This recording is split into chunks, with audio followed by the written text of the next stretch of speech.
Bienvenue dans votre chaîne préférée, l'information en temps réel, la République de l'info. Avant de commencer, n'hésitez pas de vous abonner à la chaîne et d'être courtois dans les commentaires.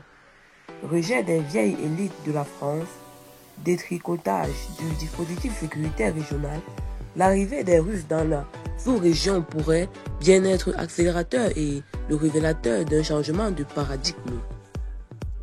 Le Sahel central, en tout cas les trois pays affectés par des insurrections de réclamants du djihad armé Mali, Niger et Burkina Faso, est entré dans une séquence nouvelle de son histoire.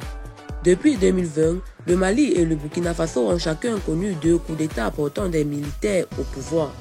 Le Niger a mieux résisté, mais a également subi 2 tentatives avortées de renversement du pouvoir par la force. La Russie, nouvel allié militaire. Après leur arrivée au pouvoir, les autorités militaires ont entrepris d'importants changements, soucieuses à la fois d'écarter les responsables politiques, accusés d'être à l'origine de la grave crise que traversent ces pays depuis 2012, et d'initier une remise en question des alliances avec leurs principaux partenaires militaires. Les jeunes officiers aux commandes à Bamako ont ainsi construit leur popularité sur la rupture avec la France et le choix de la Russie comme nouvel allié privilégié. Leur homologue à Ouagadougou semble bien tenté de les imiter dans les mois qui viennent. De quoi sonner le glas du dispositif de stabilisation du Sahel que les partenaires occidentaux ont construit depuis 2013 et dont la France s'était imposée comme le chef de file.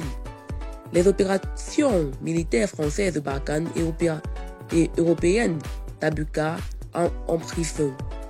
L'organisation régionale du G5 Sahel est à terre après le retrait de Bamako.